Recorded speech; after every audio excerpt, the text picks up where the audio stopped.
Meus irmãos, muito bom dia, que a graça e a paz sejam com todos, sejam muito bem-vindos e bem-vindas a mais um ensinamento nesta manhã. Nós vamos fazer a leitura da palavra do Senhor, que está no Evangelho de Mateus, capítulo 27, versículos 45 a 53. Faremos a leitura e a exposição desse texto. Mateus, capítulo 27, versículos 45 a 53.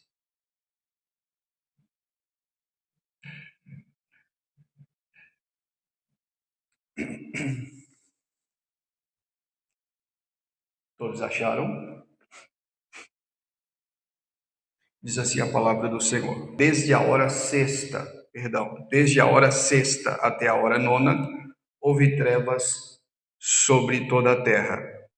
Por volta da hora nona, clamou Jesus em alta voz, dizendo: Eli, Eli, lama sabactani, o que quer dizer: Deus meu, por que me desamparastes? E alguns dos que ali estavam, ouvindo isso, diziam: Ele chama por Elias.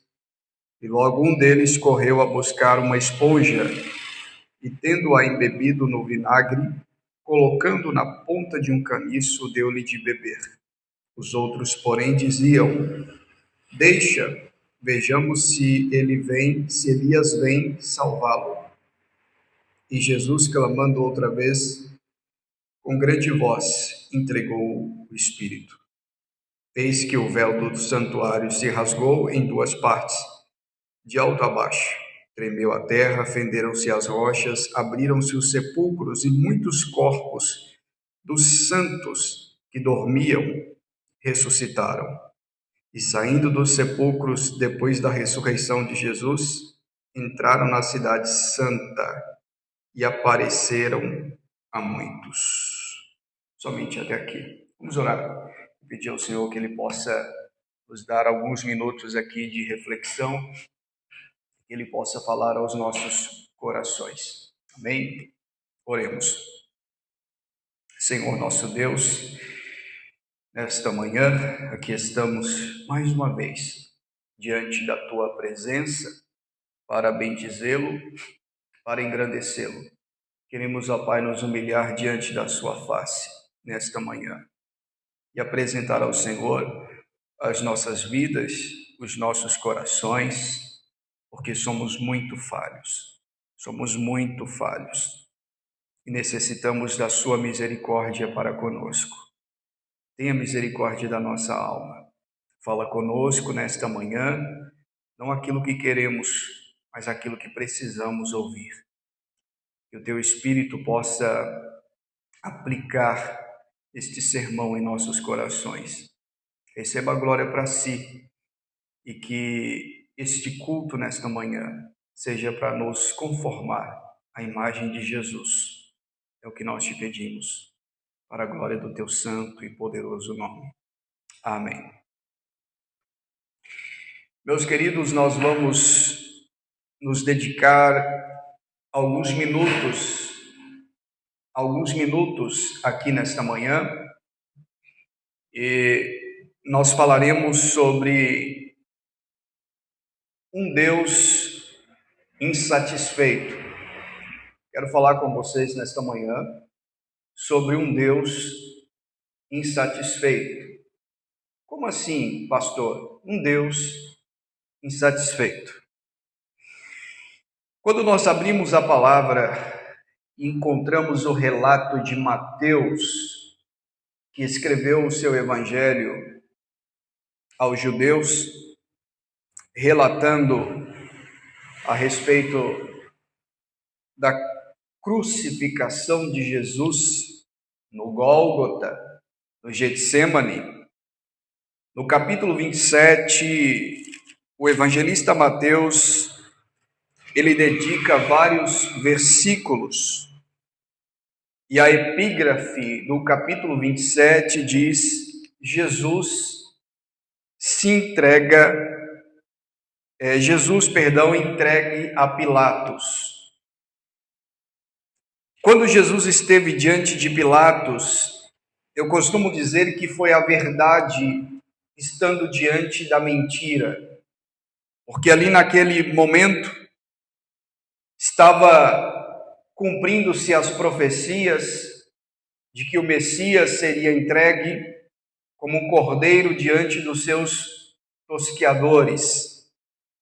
E o capítulo 27, Mateus, ele faz o seu registro apontando para algumas verdades importantes, imprescindíveis e poderosas sobre a obra da redenção, o ato da consumação dessa redenção, o ponto ápice da fé cristã, que é a cruz de Cristo, que é o sacrifício vicário, substitutivo de Jesus Cristo na cruz do Calvário. Quando nós lemos no capítulo 27, a partir do verso 45, portanto, nós temos: desde a hora sexta até a hora nona, houve trevas sobre toda a terra. É importante salientarmos que o ambiente aqui do Calvário, todo aquele sacrifício, todo aquele sofrimento do Cordeiro de Deus, não produzia satisfação alguma no Pai. O ato do sacrifício, sim, Deus se fez satisfeito através da oferta oferecida pelo seu próprio Filho, que é a sua carne e o seu sangue. Mas todo aquele cenário de sofrimento, de dor, todo aquele cenário de massacre não produzia nenhuma satisfação ao Filho de Deus, ao próprio Pai. O sangue do Filho de Deus, o sangue do seu Filho estava sendo derramado. Fato é que Deus, ele ficou irado. Deus, ele se ira. Ele estava totalmente desagradado da humanidade e agradado em moer o seu filho. Diz o profeta Isaías que foi do agrado do Pai moê-lo e fazê-lo enfermar. Então o agrado do Pai é para com o sacrifício do Filho, e o desagrado do Pai é para com os pecados dos homens, que foi o motivo, a razão pela qual o Filho foi à cruz. E esse desagrado, essa insatisfação de Deus, por causa do sacrifício do Mashiach, por causa do sacrifício de Yeshua, foi tão poderoso, mas foi tão grande, que a Bíblia diz que houve trevas sobre toda a face da terra. Do meio-dia até as 3 horas da tarde. Pelo menos é isso que Mateus ele registra. Desde a hora sexta, meio-dia, até a hora nona, 3 da tarde, houve trevas sobre toda a terra. Este sermão nesta manhã, ele será um sermão muito breve, mas com algumas aplicações importantíssimas para a nossa vida espiritual, e eu quero que você preste bastante atenção agora, nesses minutos, porque aqui está o ponto-chave, o ponto ápice desse sermão. A insatisfação do Pai, um Deus insatisfeito. Apesar de o sacrifício, eu quero que você entenda, que apesar do sacrifício de Yeshua ser satisfeito ao Pai, ser satisfação ao Pai, ser agrado do Pai, o motivo pelo qual o sacrifício foi feito, as razões pelas quais o cordeiro foi levado ao matadouro, trouxe insatisfação para o Pai. De tal maneira que ele enviou trevas trevas sobre a terra, do meio-dia até as 3 horas da tarde. Todos sabem que o meio-dia é o período em que o sol está mais quente, é o período de maior claridade do dia. Se existe uma hora do dia que o dia precisa estar claro, é o meio-dia, é o momento em que o sol está alto. Nesse período do dia, houve trevas sobre toda a terra. Até mesmo aqueles que rejeitaram Yeshua, até mesmo aqueles que não acreditaram na mensagem de Yeshua, até mesmo aqueles que não creram na mensagem do Yeshua, perceberam que o clima estava diferente. Perceberam que naquele dia o sol não brilhou. Perceberam que naquela sexta-feira o astro, o rei, o sol, não ousou dar os seus raios, porque o seu próprio Criador estava pregado, com os lábios sangrando e gritando do alto de uma cruz: Eli, Eli, lama sabachthani. Viaje comigo no tempo e tenta entender isso aqui. A insatisfação de um Deus que é amor, a insatisfação de um Deus que fez o céu, que fez a terra, que fez o sol, que fez a lua, que fez as estrelas, que fez o homem e colocou o homem na terra para habitar e ser cuidado, alimentado, agora está insatisfeito. Um Deus que derrama a sua graça comum para todas as suas criaturas, ao ponto de fazer o sol brilhar tanto para justos quanto para ímpios, ao ponto de fazer levar o pão de cada dia à mesa, tanto para justos quanto para ímpios. Agora ele está insatisfeito. Agora ele está irado. Agora ele está desagradado, porque o seu filho está sendo massacrado em uma cruz. É por isso que, senhoras e senhores, que eu ouso dizer, e eu vou morrer dizendo, que a cruz de Jesus não revela apenas o amor do Pai. A cruz de Jesus revela também a ira do Pai, a ira de Deus. Porque todas as pessoas que se aproximam do Evangelho por meio da cruz, e nós somos aproximados pela cruz, isso é óbvio, mas todas as pessoas que se aproximam do Evangelho por meio da cruz de Cristo, olhando para a cruz de Cristo como um palco de amor, a cruz foi o palco aonde Deus pregou o amor, aonde Deus amou todo mundo, aonde Deus amou todas as pessoas, não está vendo a cruz inteira. Não está vendo a cruz completa. Porque a cruz revela o amor de Deus no centro, mas ela revela também nas arestas a ira do Pai, a ira de Deus.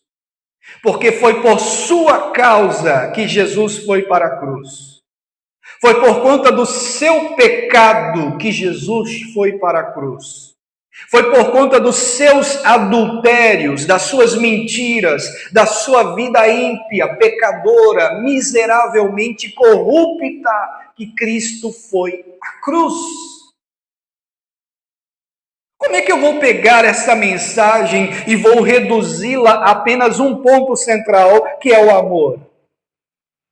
Como é que eu vou pegar essa mensagem e eu vou provocar nela um reducionismo ao ponto de mostrar para o pecador que Jesus o ama, sem mostrar para o pecador por que Jesus o ama?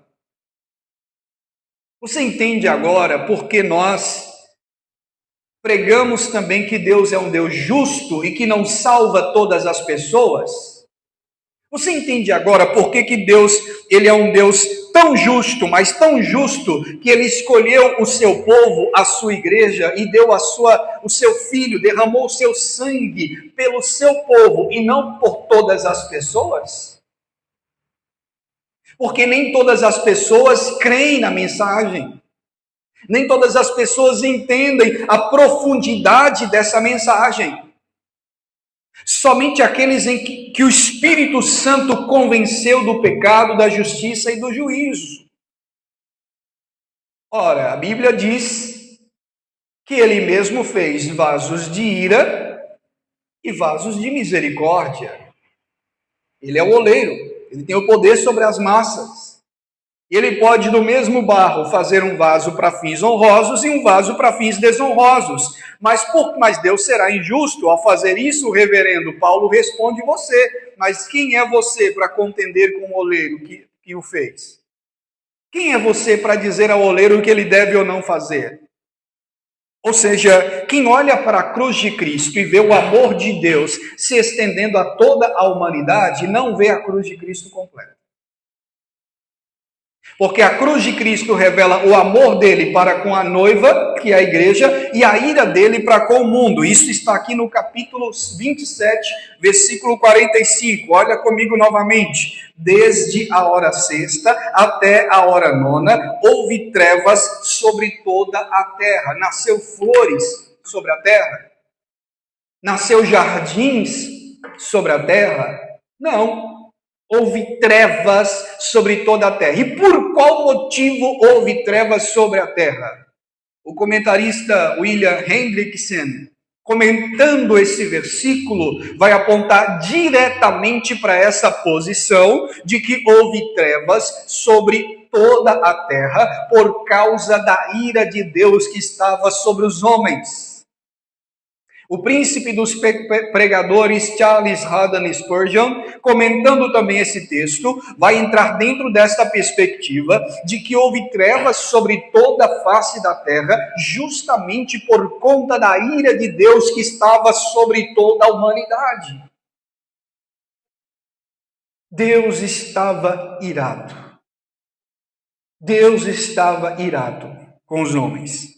Por isso houve trevas sobre toda a face da terra, do meio-dia até a hora sexta. Perdão, do meio-dia, hora sexta, até a hora nona, às 3 horas da tarde. O horário em que o sol estava mais forte, houve trevas. Quando nós lemos o relato de Marcos, no capítulo 15, no versículo 25, diz, por exemplo, que ele foi crucificado às 9 horas da manhã, ao meio-dia houve escuridão. Marcos faz esse registro. E o que causou essa escuridão sobre a terra? O que causou essa escuridão sobre a humanidade? O texto não diz.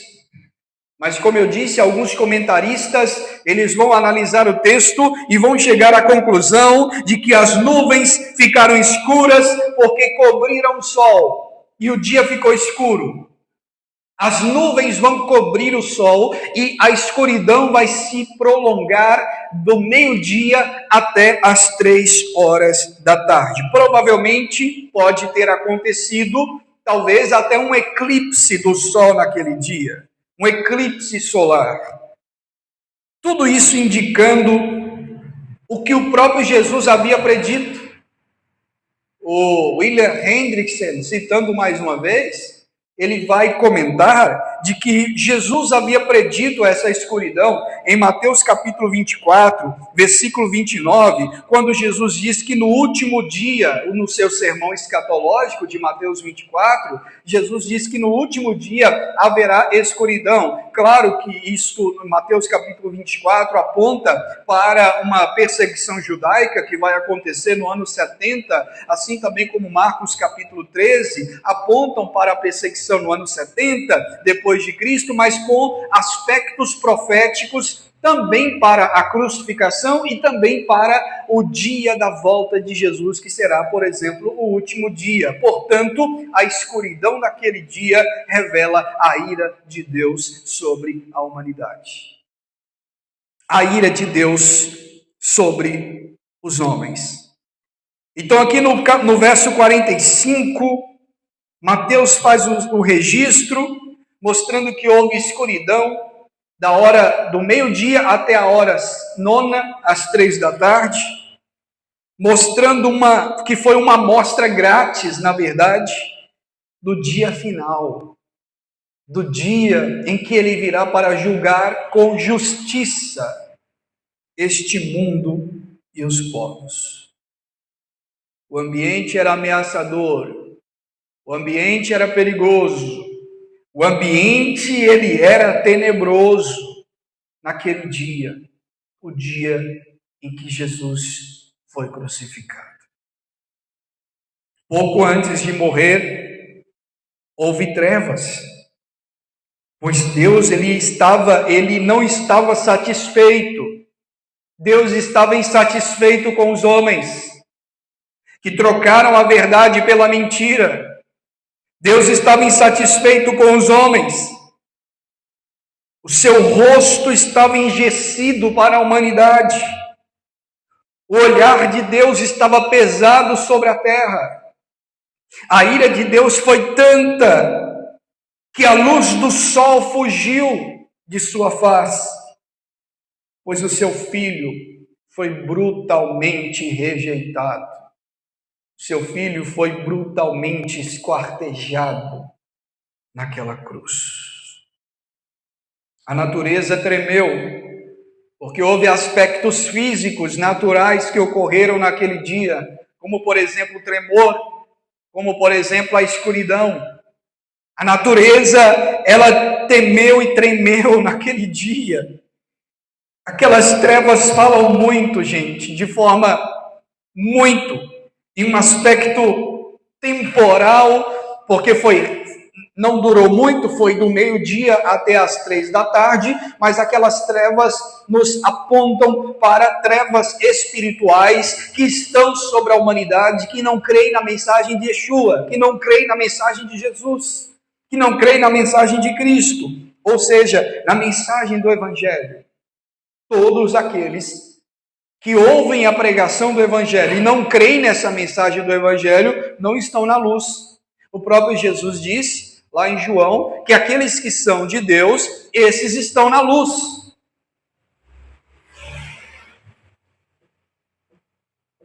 E o pior de tudo é que Deus ainda continua insatisfeito até os dias de hoje.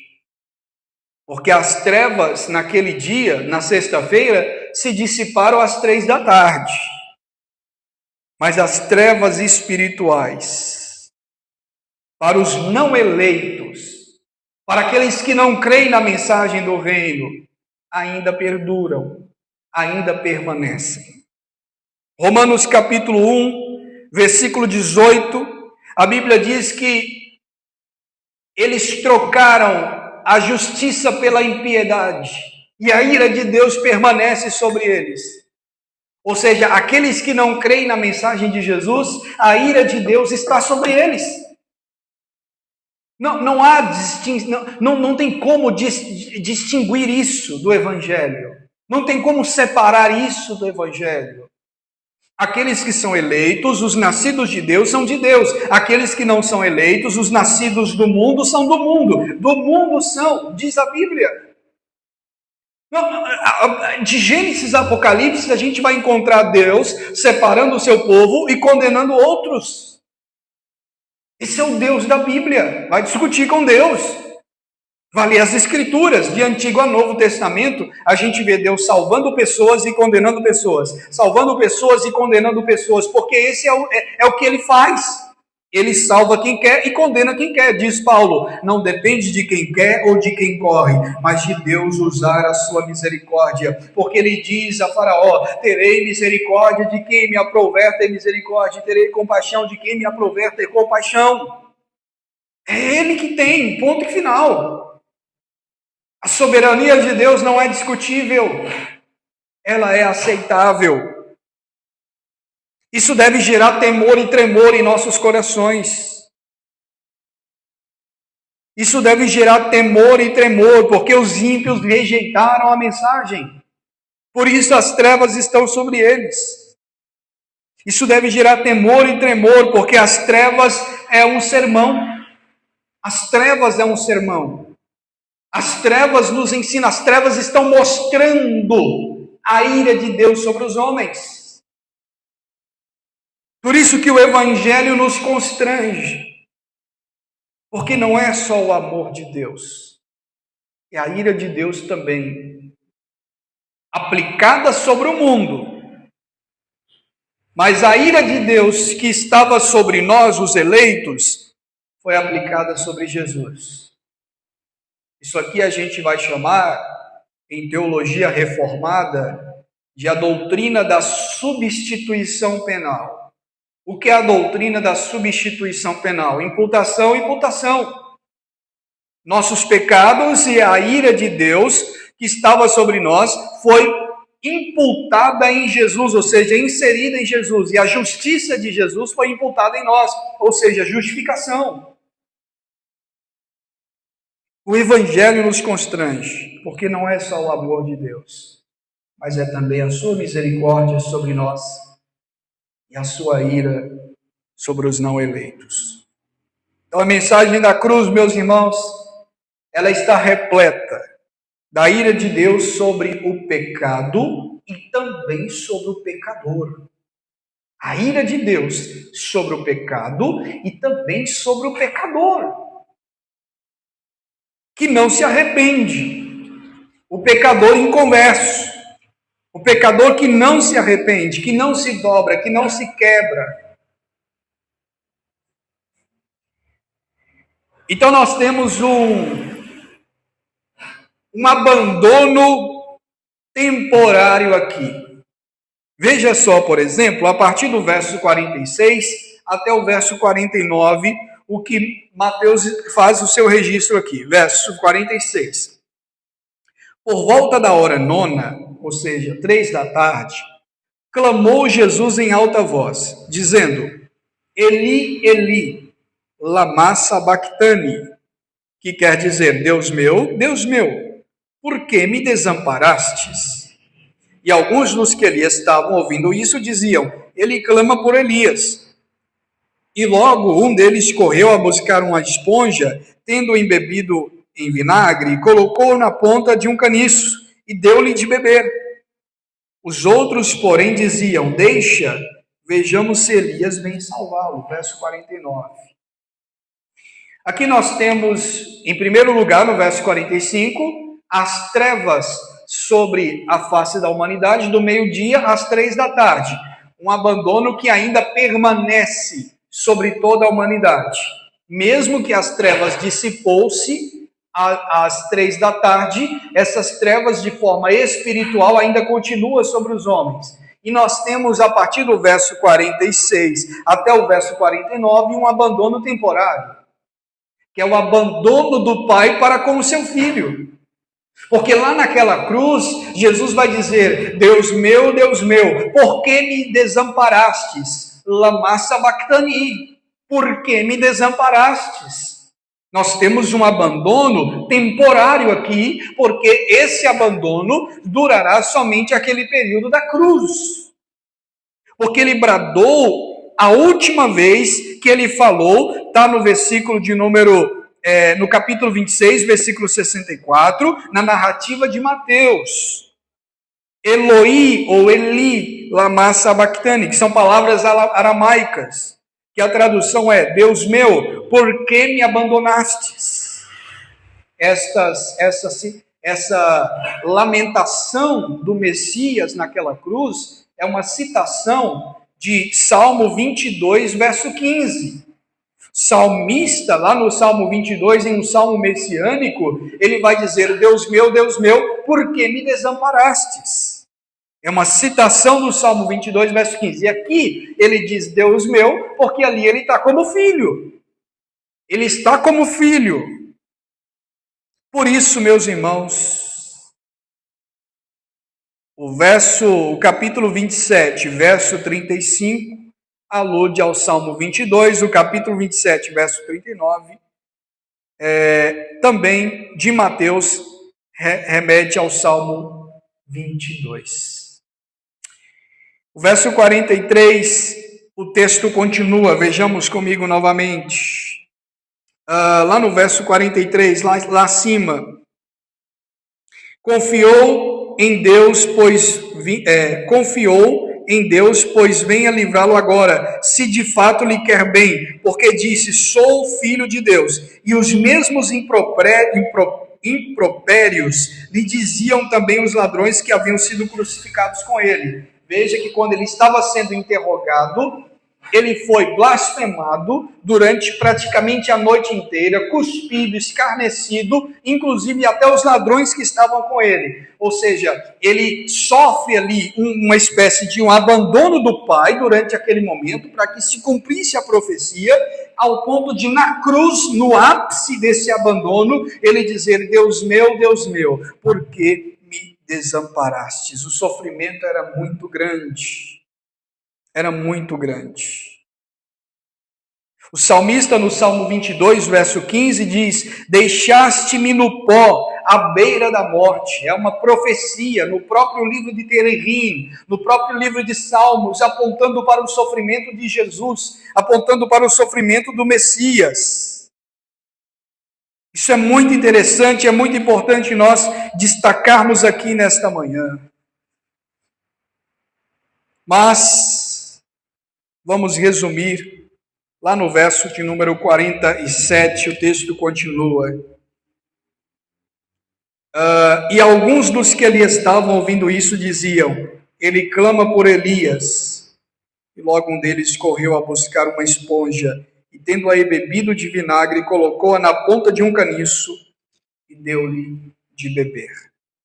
Veja como as pessoas que ali estavam, os soldados, os algozes romanos, estavam completamente desvirtuados da graça.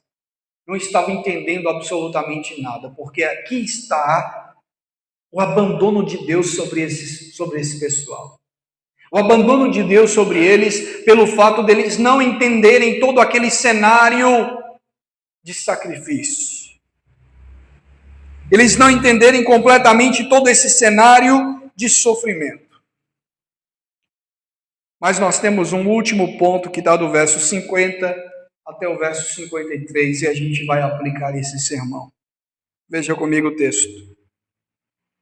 E Jesus, clamando outra vez com grande voz, entregou o Espírito. E eis que o véu do santuário se rasgou em duas partes, de alto a baixo. Tremeu a terra, fenderam-se as rochas. Abriram-se os sepulcros, e muitos corpos dos santos que dormiam ressuscitaram, e saindo dos sepulcros, depois da ressurreição de Jesus, entraram na cidade santa e apareceram a muitos. Veja que coisa interessante que acontece aqui. Em último lugar, depois do abandono de Deus para com os homens, trevas sobre a face do abismo, o abandono do Pai para com o Filho, Deus meu, por que me desamparastes? Agora nós temos ele se manifestando com força. Verso 50 até o verso 53. Na hora da morte, ele deu um grande brado, ele deu um grande grito. E ele entra na morte com brado de vitória. Ele entra na morte com brado de está consumado. Tetelestai, estar consumado. De tal maneira, meus irmãos, que hoje nós estamos aqui fazendo o ID de Cristo, pregando a mensagem do Evangelho. Enquanto nós estamos pregando, nós não estamos concluindo o que Jesus começou, não. A gente está dando anúncio àquilo que ele já concluiu. Nós não estamos concluindo o que ele começou, nós estamos anunciando aquilo que ele já terminou, aquilo que ele já concluiu. Porque o sacrifício já foi feito. Não há nada que você possa fazer aqui, nesta manhã, para alcançar o perdão de Deus, a graça de Deus, a misericórdia de Deus e a sua salvação. Absolutamente nada. Tudo já foi feito na cruz, porque Jesus diz: estar consumado, tetelestai. O que nós fazemos é apenas crer naquilo que já foi consumado, crer naquilo que já foi feito, crer naquilo que já terminou, crer naquilo que já acabou.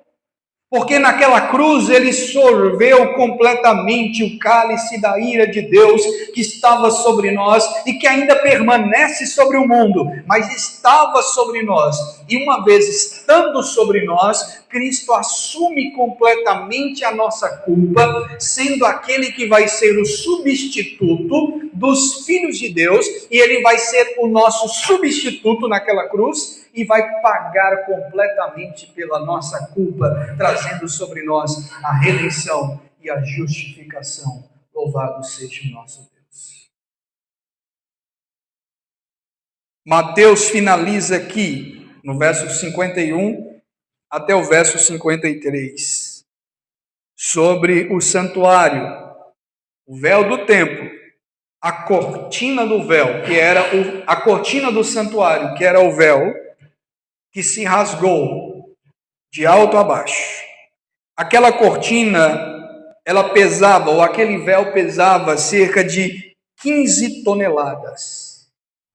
Mas quando Jesus ele foi à cruz, ela se rasgou como uma seda, mostrando que a partir daquele momento não existe mais nenhuma separação entre Deus e o homem, entre a presença de Cristo, a presença de Deus e a humanidade.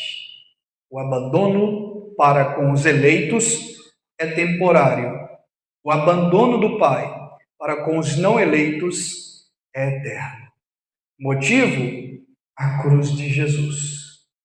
A cruz de Cristo, ela mostra dois tipos de abandonos. O primeiro abandono é o abandono do Pai para com o mundo, eternamente esse abandono. E o segundo abandono é o abandono do Pai para com os eleitos em Jesus, mas é um abandono temporário, porque a partir do momento em que Cristo ressuscita, Jesus ele mostra: eu estou com você, eu estou com vocês. E a prova é a ressurreição de Cristo, mostrando que Ele está com o seu povo, Ele está com a sua igreja, e mesmo ainda provando, Ele ainda prova uma segunda vez de que Ele não nos abandonou. E a segunda prova é o derramamento do Espírito. Ele mesmo havia profetizado aos seus discípulos: não saiam de Jerusalém, até que do alto sejais revestidos de poder. Quase 120 homens permanecem aguardando esta promessa no cenáculo de Jerusalém, na festa da Páscoa. Depois da Páscoa, na festa de Pentecostes, de repente o Espírito Santo veio sobre eles. Falaram outros idiomas de outras nações, ao ponto de várias pessoas de outras nações ouvirem eles falarem as maravilhas de Deus em vários idiomas dos países daquelas nações, porque este é o verdadeiro dom de línguas. E quando eles falaram esses idiomas, era uma prova de que a promessa de Deus se estende não só em Jerusalém, mas em toda a Judéia, Samaria e até os confins da terra. Louvado seja Deus. Deus não abandona o seu povo. Deus não abandona a sua igreja. O abandono de Deus para com o seu povo, ele é temporário em Jesus. Deus meu, por que me desamparastes? Ali era ele clamando por mim, por você, mas na ressurreição ele prova que não nos abandonou, que de fato ele está conosco por toda a eternidade. Isso é maravilhoso, meus queridos, porque quando o véu se rasgou de alto a baixo, o véu separava o lugar santíssimo do lugar santo, simbolizando a natureza inacessível de Deus. Hebreus capítulo 9, verso 8, mas Cristo abriu para nós um novo e vivo caminho dentro desse lugar santíssimo. Hebreus capítulo 10, versículo 19 a 20. E esse véu se rasga de alto a baixo, demonstrando que a salvação, ela começa com Deus e se estende até nós. Não começa de nós para com Deus, começa de Deus para nós, começa de cima para baixo. A ação e natureza divina da nossa redenção e da nossa salvação é especificado aqui de forma simbólica nesse véu que se rasga de alto a baixo. Quais são as aplicações desse sermão para a nossa vida nesta manhã? Em primeiro lugar, meus queridos, isso é muito bonito, isso é muito lindo, isso é maravilhoso demais, para eu trocar isto aqui para alguma coisa que vai agradar vocês. Isso é maravilhoso demais, para eu subir aqui e tentar escolher outra palavra que vai agradar você. Não vou fazer isso, porque isso aqui é lindo demais. Em outras palavras, a primeira aplicação desse sermão é: o Evangelho é salvação somente para a igreja, somente para os eleitos. Não é salvação para o mundo. Para o mundo, o Evangelho é condenação. Para o mundo, o Evangelho é condenação, mas para a igreja, o Evangelho é salvação. Porque pregar o Evangelho é pregar salvação para um pouco de pessoas, os eleitos, e condenação para a maioria que ainda está na vida de pecados. E somente pela graça, ação soberana de Deus, pelo fato deles não merecerem, é somente por graça, ação soberana, graça soberana, é que eles irão crer na mensagem de Cristo, na mensagem do Evangelho. Isto é o Evangelho puro. Isto aqui é um Evangelho sem nenhuma mistura, sem nenhuma roupagem. É nu e cru a mensagem do Evangelho. E é isso que eu pretendo, que eu irei pregar até o último dia da minha vida. Não interessa se você gostou ou não da pregação. Esta é a mensagem de Deus para nós nesta manhã. Teria uma aplicação mais convincente do que esta? Jesus nos ama ao ponto de tirar de nós o abandono do Pai, que era eterno, ao ponto de carregar sobre ele esse abandono temporário, ao ponto de na cruz ele receber a ira de Deus que era sobre nós, que foi derramada sobre ele, e ele satisfazer o Pai através do seu sacrifício, e por causa disso nós somos aceitos pelo Pai. Isto é maravilhoso demais. Isto é o Evangelho. Nada mais do que isso deve ser pregado, nada mais do que isso deve ser ensinado, nada mais do que isso deve fazer você dobrar seus joelhos, nada mais do que isso deve fazer você se dobrar, deve fazer você se arrepender dos seus pecados, confessar sua vida a Cristo, viver uma vida de santidade, abandonar as práticas do mundo e se arrepender todos os dias, confessando os seus pecados diante de Cristo, porque ele recebeu a ira que era contra nós e ele absorveu completamente isso naquela cruz. Oremos. Senhor, a tua palavra foi pregada nesta manhã, uma mensagem tão simples, mas carregada de poder sobrenatural. Isto aqui é o poder do Senhor. Não é falar balá, balá, balá, balá, balá, balá, chaias. Isso não é poder. Isso é idiotice. Poder de Deus é isto aqui, ó. É a pregação da tua palavra. É o ensino do Evangelho. É o ensino da cruz. Nos dê saúde e vida para continuar crendo e pregando esta palavra, esta mensagem, este Evangelho. Obrigado por esta manhã. Nós possamos, mais uma vez, e mais um domingo, sermos abençoados para a glória e honra do teu nome. Amém. Graças a Deus. Meus queridos, nós vamos encerrar nosso culto nesta manhã, dizendo a vocês que hoje, às 19 horas, nós temos culto. O culto é 19h30, mas a igreja já estará aberta às 19 horas.